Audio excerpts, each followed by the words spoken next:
বেগম খালেদা জিয়া, বগুড়া ৬ তারেক রহমান, ঠাকুরগাঁও ১ আমি নিজে। নির্বাচনে ৩টি আসনে লড়বেন বেগম জিয়া। প্রথমবার প্রার্থী হচ্ছেন তারেক রহমান। ২৩৭ আসনের সম্ভাব্য প্রার্থী ঘোষণা বিএনপির। জোট শরিকদের সঙ্গে আলোচনার পর চূড়ান্ত তালিকা। বেগম জিয়ার প্রার্থিতা ও তারেক রহমানের দেশে ফেরার ঘোষণাকে স্বাগত এনসিপির। গণতন্ত্র সংহত হওয়ার আশা। সরকারের একাংশের বিরুদ্ধে নির্বাচন বানচালের অপচেষ্টার অভিযোগ। সনদ বাস্তবায়ন ও গণভোট নিয়ে ঐক্যবদ্ধ সিদ্ধান্ত নিতে হবে দলগুলোকেই। ১ সপ্তাহ সময় দিল অন্তর্বর্তী সরকার। রেফারির অভাব দেখছে জামাত। এবং কয়েকদিনের বৃষ্টিতে ডুবে গেছে হাজার হাজার হেক্টর জমির ধান। সবচেয়ে বেশি ক্ষতিগ্রস্ত বরেন্দ্র অঞ্চল। লোকসানের শঙ্কায় চাষিরা। সহায়তার আশ্বাস কৃষি বিভাগের।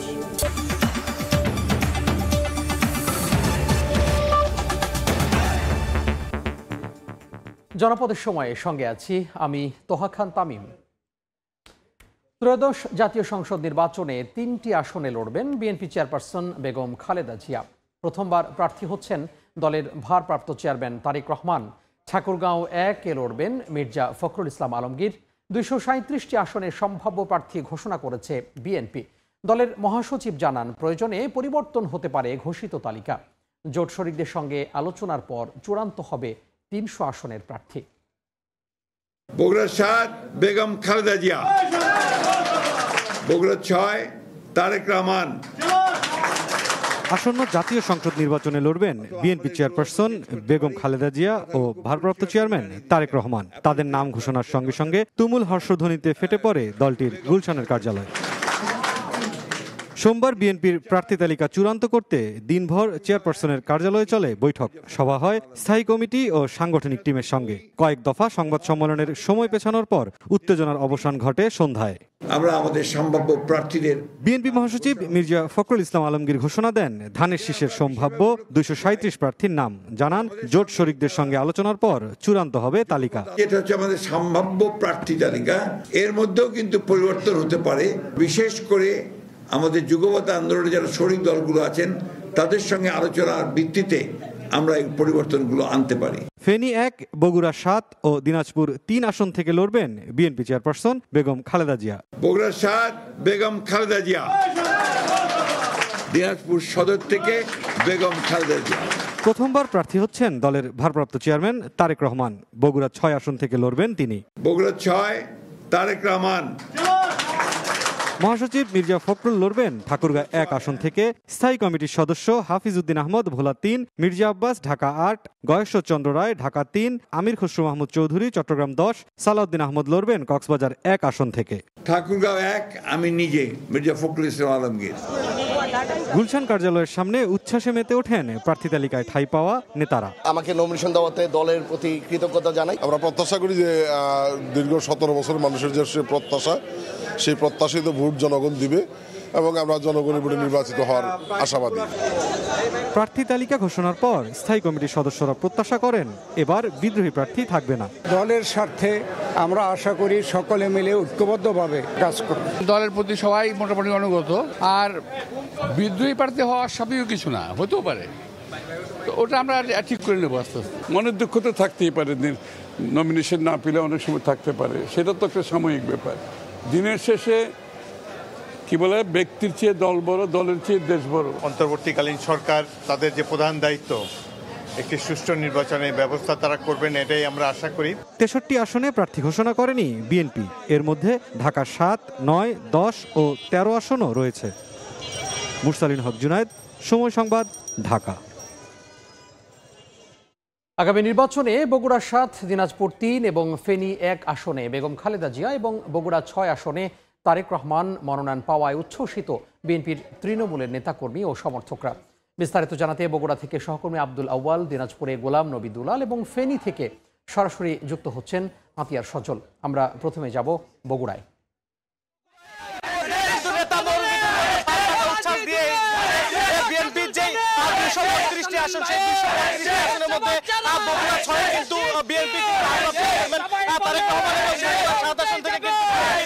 চেয়ারপারসন বরাবরের মতোই নির্বাচনে অংশ নিয়েছে। রয়েছেন। এবং দর্শক, বিএনপির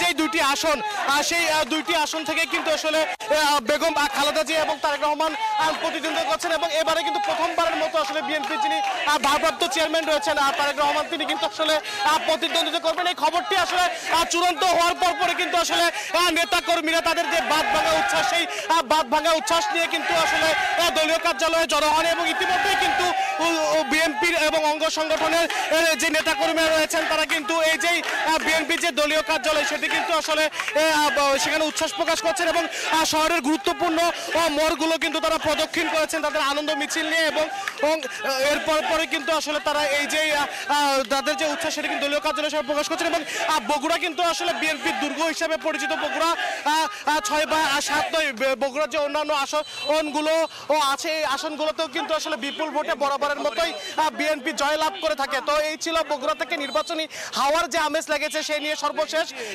সহকর্মী দিনাজপুরে আছেন দুলাল, সেখানে চলে যাচ্ছি। ত্রয়োদশ জাতীয় সংসদ নির্বাচনে দিনাজপুরের সদরকিন আসনে এখানে বিএনপির চেয়ারপারসন বেগম খালেদা জিয়াকে মনোনয়ন দেওয়া, এখানে দিনাজপুরের কিন্তু খুশির জোয়ার এখানে বইছে। বিশেষ করে আপনার বিএনপির নেতা কর্মী এবং আপনার যারা সমর্থক রয়েছেন, তারা কিন্তু আপনার কিছুক্ষণ আগেই দিনাজপুর বিএনপির কার্যালয়ে এখানে জড়ো হয়ে তারা একটি আনন্দ এবং উৎসব মিছিল এখানে বের করেন। এবং তারা দিনাজপুরের প্রধান সড়ক প্রদক্ষিণ করে আবার এখানে আসেন। আমরা দেখছি যে এই আসনটি অত্যন্ত একটি গুরুত্বপূর্ণ আসন। এই আসনে আপনার নির্বাচনী প্রচারণা এর মধ্যে 4-5 জন যারা ক্যান্ডিডেট ছিলেন, তারা কিন্তু চালিয়ে আসছেন। কিন্তু বেগম খালেদা জিয়াকে এখানে মনোনয়ন দেওয়ার পরেই কিন্তু এখানকার পরিস্থিতি সম্পূর্ণ চেঞ্জ হয়ে গেছে। এখানে কিন্তু আনন্দ উল্লাস হয়েছে আপনার সমর্থক এবং বিএনপি যারা কর্মী রয়েছেন। আপনাকে বলে রাখি যে 1996 সালে বেগম খালেদা জিয়ার বড় বোন খুরশুজ্জামান হক চক্রধাপা কিন্তু দিনাজপুরে এমপি নির্বাচিত হন। পরিবার থেকে কিন্তু এর আগে নির্বাচনে আমরা করেছেন। এবং তারা যেটা বলছেন যে বেগম খালেদা জিয়া এখান থেকে তারা নিরঙ্কুশ তাদেরকে বিজয় এনে দিবেন। এবং তারা দিনাজপুর এই অঞ্চলের যে উন্নয়ন, শুধু না উত্তরাঞ্চলের উন্নয়নের জন্য বেগম খালেদা জিয়া আসলে আপনার অনেক লাভ হবে। এবং এইখানকার মানুষ কিন্তু আপনার খুব আনন্দ উল্লাস করছেন এই বেগম খালেদা জিয়াকে এখানে মনোনয়ন দেওয়া। এবং তারা প্রতিশ্রুতিবদ্ধ। আমরা দেখছি এই বিএনপির কার্যালয়ে কিন্তু নেতা কর্মীরা সব আসছেন। আমি এবার চলে যাচ্ছি, ভেন্যুতে রয়েছেন আমাদের সহকর্মী আতিয়ার সজলের কাছে। আজ জানেন বিএনপি 237টি আসনে তাদের প্রার্থী ঘোষণা করেছে এবং সেই প্রার্থী ঘোষণার মধ্যে দিয়ে ফেনীতে একটি আনন্দ উৎসব হয়ে গেছে। কারণ হচ্ছে জানেন যে ফেনীতে বেগম খালেদা জিয়ার নিজ জেলা এবং এখানকার মানুষ কিন্তু একটি স্লোগান দিয়ে থাকে যে ফেনীর মেয়ে খালেদা গর্ব মোদের আলাদা। এবং এই ফেনী 1 আসন থেকে তাকে যখন ঘোষণা দেওয়া হয়েছে, সেই বাদ ভাঙ্গা উচ্ছ্বাস এবং আনন্দে আমরা দেখেছি শহরের মোড়ে মোড়ে বিভিন্ন জায়গায় নেতাকর্মীরা সহ শুরু করে সাধারণ মানুষের ভিতরে একটি ইতিবাচক সাড়া পড়েছে এবং সবাই খুশির বন্যা বয়ে যাচ্ছে। নেতাকর্মীরা বলছেন যে খালেদা জিয়া বিগত দিনে যে পরিমাণ ত্যাগ তিতিক্ষা সহ্য করেছে গণতন্ত্রের জন্য, তাকে এই মনোনয়ন দেওয়ার মধ্য দিয়ে তার একটি প্রতিদান দিয়েছে এবং তার শেষ জীবনে আরেকবার সংসদ সদস্য নির্বাচিত হওয়ার সুযোগ হয়েছে। এবং জানেন ইতিমধ্যে সে একাধিকবার 5 বারের মতো এই আসন থেকে নির্বাচিত হয়েছিলেন। এবং খালেদা জিয়া সহ ফেনী 1 আসনে যেহেতু খালেদা জিয়াকে ঘোষণা করা হয়েছে, ফেনী 2 আসনে অধ্যাপক ভিপি জয়নাল এবং ফেনী 3 আসনে দেওয়া হয়েছে আব্দুল আল মিন্টুকে। এই যে ঘোষণার মধ্য দিয়ে কিন্তু ফেনীতে আমরা দেখেছি সর্বস্তরের নেতাকর্মীরা যেটা বলছেন, দল যাকে মনোনয়ন দিয়েছে এবং সেই মনোনয়ন থেকে ইতিবাচকভাবে তারা মেনে নিয়ে আগামী জাতীয় সংসদ নির্বাচনে তারা সর্বাত্মকভাবে তাদের মনোনীত প্রার্থীকে বিজয়ী করতে তারা মাঠ পর্যায়ে কাজ করবে এবং তাদের ভিতরে কোনো মতনৈক্য নেই। এবং তারা যেটা বলছেন যে বিগত সময়ে তারা যেভাবে কাঁধে কাঁধ মিলিয়ে আন্দোলন সংগ্রাম করেছে এবং ঠিক তেমনিভাবে কিন্তু সাধারণ মানুষকে দাঁড়ে দাঁড়ে গিয়ে এবং জাতীয়তাবাদী দলকে তারা বিজয়ী করার জন্য তাদের যে প্রার্থীগুলো ঘোষণা করেছে তাদের প্রার্থীদেরকে বিজয়ী করবে। সেই সাথে এই যে খালেদা জিয়াকে ফেনী 1-এ যে প্রার্থী ঘোষণা করা হয়েছে, এটি তাদের জন্য বাড়তি পাওয়া এবং বাড়তি মনোবল বলে তারা মনে করছেন। এবং এই খালেদা জিয়ার এখানে আসা এবং তার পক্ষে এখানকার নেতাকর্মীরা আগামী নির্বাচনে প্রচার প্রচারণা চালানোর জন্য মুখিয়ে রয়েছে। এই ছিল আমার কাছে এখানকার সবশেষ। আমরা সরাসরি যুক্ত হয়েছিলাম ফেনী, দিনাজপুর এবং তারও আগে বগুড়া থেকে। বেগম খালেদা জিয়ার নির্বাচনে প্রার্থিতাকে স্বাগত জানিয়েছেন সিপি। এর মাধ্যমে গণতন্ত্র সুসংহত হওয়ার আশা প্রকাশ করেছেন দলটির মুখ্য সমন্বয়ক নাসির উদ্দিন পাটোয়ারি। তবে প্রার্থী তালিকায় তরুণরা না থাকায় হতাশা ব্যক্ত করেন তিনি। এ সময় সরকারের একটি পক্ষ সংস্কারকে এড়িয়ে নির্বাচন বানচালের চেষ্টা করছে বলে অভিযোগ করেন দলটির সদস্য সচিব আখতার হোসেন। দ্রুত সময়ের মধ্যে রাজনৈতিক সংকট দূর করতে সরকারের প্রতি আহ্বান জানান তিনি। সংস্কার ঘিরে অন্তর্বর্তী সরকারের সংবাদ সম্মেলনের পর নিজেদের অবস্থান জানাতে সোমবার সন্ধ্যায় রাজধানীর বাংলা মোটরে দলের কেন্দ্রীয় কার্যালয়ে সংবাদ সম্মেলন করে জাতীয় নাগরিক পার্টি। সরকারের একটি পক্ষ সংস্কারকে এড়িয়ে নির্বাচন বানচালের চেষ্টা করছে বলে অভিযোগ করেন এনসিপির সদস্য সচিব আখতার হোসেন। দ্রুত সময়ের মধ্যে রাজনৈতিক সংকট দূর করতে সরকারের প্রতি আহ্বান জানান তিনি। সরকারের ভিতরের কোনো একটা অংশ সংস্কারকে ভন্ডুল করে নির্বাচনকে বানচালের তারা পায়তারা করছেন, এমনটা বাংলাদেশের মানুষ হতে দেবে না। অতি দ্রুত সময়ের মধ্যে সরকারকে নিজেকেই দায়িত্ব নিয়ে জুলাই সনদ বাস্তবায়ন আদেশ জারি করতে হবে। নির্বাচনে বেগম খালেদা জিয়ার প্রার্থিতা ও তারেক রহমানের দেশে ফেরার ঘোষণাকে স্বাগত জানিয়ে দলের মুখ্য সমন্বয়ক নাসিরউদ্দিন পাটোয়ারি বলেন, বিএনপি চেয়ারপারসনের ভোটে অংশ নেওয়ার মাধ্যমে গণতন্ত্র সুসংহত হবে। তবে প্রার্থী তালিকায় তরুণরা না থাকায় হতাশা ব্যক্ত করেন তিনি। তারেক জিয়া দেশে আসছেন, আমরা তাকে বাংলাদেশে স্বাগত জানাই। গণতন্ত্রের আপসহীন নেত্রী, যিনি গণতন্ত্রের জন্য লড়াই করতে বাংলাদেশে দীর্ঘদিন ধরে কারাবন্দী ছিলেন খালেদা জিয়া, সেই জায়গা থেকে উনি প্রার্থী হয়েছেন। আমাদের দল থেকে ওনাকে আমরা শুভেচ্ছা জানাচ্ছি।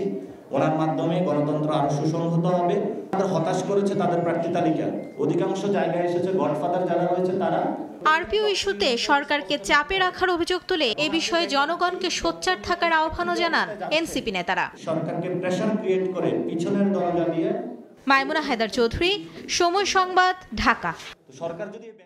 জুলাই সনদ বাস্তবায়ন প্রক্রিয়া সহ গণভোট নিয়ে দলগুলোকে ঐক্যবদ্ধ সিদ্ধান্ত নিতে 1 সপ্তাহ সময় দিয়েছে অন্তর্বর্তী সরকার।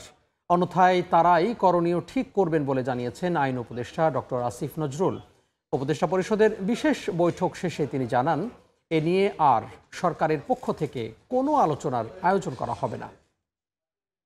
রাজনৈতিক দলগুলোকে স্বীয় উদ্যোগে নিজেদের মধ্যে আলাপ আলোচনা করে সম্ভাব্য দ্রুততম সময়ে, সম্ভব হলে আগামী 1 সপ্তাহের মধ্যে সরকারকে ঐক্যবদ্ধ দিক নির্দেশনা প্রদান করার আহ্বান জানানো হয়। ওনারা যদি ঐক্যবদ্ধ নির্দেশনা না দিতে পারেন, অবশ্যই সরকারের মতো সিদ্ধান্ত নেবে।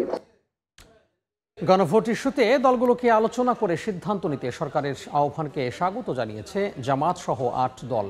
তবে সরকারকে রেফারির ভূমিকা রাখার আহ্বান জানিয়েছেন নেতারা। জাতীয় নির্বাচনের আগে চলতি মাসে গণভোট, পিআর পদ্ধতি সহ নির্বাচন অভিন্ন দাবিতে নতুন কর্মসূচি ঘোষণা করা হয়। জুলাই সনদের আইনি ভিত্তি দিতে গণভোটের দাবিতে গত সেপ্টেম্বর থেকে রাজপথে সরব জামায়াতে ইসলামী, ইসলামী আন্দোলন সহ 8টি রাজনৈতিক দল। 4 ধাপে সারা দেশে কর্মসূচি পালন করে জাতীয় নির্বাচনের আগে চলতি মাসেই গণভোটের দাবি জানায় তারা। দাবি আদায়ে করণীয় ঠিক করতে রাজধানীর পুরানা পল্টনে বাংলাদেশ খেলাফত মজলিসের কার্যালয়ে জলি সভা করে আন্দোলনরত দলগুলো। সভা শেষে জামায়াতের নায়েবে আমির সৈয়দ আব্দুল্লাহ মোহাম্মদ তাহের বলেন, জুলাই সনদ বাস্তবায়নে গণভোট ইস্যুতে দলগুলোকে আলোচনা করে সিদ্ধান্ত নিতে উপদেষ্টা পরিষদের আহ্বান ইতিবাচক। গতকালকেই একটা আলোচনার আহ্বান করেছিলাম দলগুলোর ভিতরে। আজকে উপদেষ্টা পরিষদ সেরকম একটি আহ্বানে সকল দলের কাছে জানিয়েছে। আমরা এখন দেখতে চাই মেন স্টেক হোল্ডার মৌলিকভাবে যে সমস্ত দল আছেন তারা এই আহ্বানকে কিভাবে সাড়া দেয়। জাতীয় নির্বাচনের আগে গণভোট না হলে সনদ বাস্তবায়নে সংখ্যার কথা জানান যুগপৎ আন্দোলনের অন্য নেতারা। গণমিছিলের সময় হলো বৃহস্পতিবার 6 নভেম্বর সকাল 11টা রাজধানীর পল্টন মোড়। বিভিন্ন রাজনৈতিক দল ভিন্ন ভিন্ন গণমিছিল করে পল্টনে এসে একীভূত হব। জুলাই সনদটা যদি আইনি ভিত্তি না পায় সেখানে নির্বাচনও কিন্তু বৈধতা থাকবে না। এই জন্য আগে যদি গণভোট হয়, আইনি ভিত্তি হয়, তারপর জাতীয় নির্বাচন তার ভিত্তিতে হয়, তাহলে সেখানে কোনো প্রশ্ন থাকে না। সেখানে বিএনপি বলছে একই দিনে দাবি না মানলে আন্দোলন জোরদার করার কথা জানান 8 দলের নেতারা। তানভীর হাসান মেঘ, সময় সংবাদ, ঢাকা। সংকটময় মুহূর্তে দাঁড়িয়ে দেশ, নির্বাচনের ওপর নির্ভর করছে গণতন্ত্রের পথে যাত্রা, এমন মন্তব্য করে ভোট সুষ্ঠু করতে দল বাহিনী সহ সবার সহযোগিতা চেয়েছেন সিইসি এএমএম নাসিরউদ্দিন। বাংলাদেশ এখন খুব একটা সংকটময় মুহূর্তে দাঁড়িয়ে আছে। আমরা জাতি হিসাবে, দেশ হিসাবে কোন দিকে যাব, গণতন্ত্রের পথে কিভাবে হাঁটব, এই সব কিছু নির্ভর করছে কিন্তু আগামী নির্বাচনের উপর। জনপদের সময় আরও থাকছে। রাজশাহীতে বড়াল নদে গোসল করতে নেমে 2 কিশোর। সাঁতার না জানা বন্ধুকে বাঁচাতে গিয়ে ডুবে প্রাণ গেল দুজনেরই, এলাকায় শোকের ছায়া।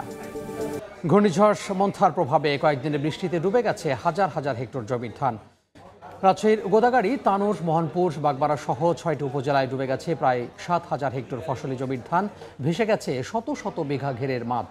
ক্ষতির মুখে পড়ে দিশেহারা কৃষক। দেখছেন জনপদের সময়। রাজশাহীতে নদে গোসল করতে নেমে 2 কিশোরের মৃত্যু হয়েছে। স্বজনরা জানান, দুপুরে চারঘাটের বড়াল নদে গোসল করতে নামে 2 বন্ধু রিহান ইসলাম ও মাহিদ হোসেন। এ সময় রিহান পানিতে ডুবে গেলে বাঁচাতে যায় মাহিদ। এক পর্যায়ে দুজনেই তলিয়ে যায়। খবর পেয়ে ফায়ার সার্ভিসের কর্মীরা দুজনকে উদ্ধার করে হাসপাতালে নিলে মৃত ঘোষণা করেন চিকিৎসক। জনপদের সময়ের শীর্ষ সংবাদগুলো জানিয়ে দিব আরও একবার। বগুড়া 7 বেগম খালেদা জিয়া, বগুড়া 6 তারেক রহমান, ঠাকুরগাঁও 1 আমি নিজে। নির্বাচনে 3টি আসনে লড়বেন বেগম জিয়া। প্রথমবার প্রার্থী হচ্ছেন তারেক রহমান। 237 আসনের সম্ভাব্য প্রার্থী ঘোষণা বিএনপির। জোট শরিকদের সঙ্গে আলোচনার পর চূড়ান্ত তালিকা। এবং বেগম জিয়ার প্রার্থিতা ও তারেক রহমানের দেশে ফেরার ঘোষণাকে স্বাগত এনসিপির। গণতন্ত্র সংহত হওয়ার আশা। সরকারের একাংশের বিরুদ্ধে নির্বাচন বানচালের অপচেষ্টার অভিযোগ।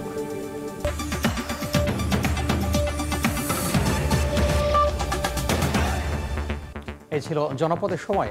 এরপর রাতের সময় নিয়ে সঙ্গে থাকবেন সহকর্মী জাফর সাদিক। ধন্যবাদ তামিম। রাতের সময় নিয়ে আসছি কিছুক্ষণ পর, সঙ্গে থাকুন সময়।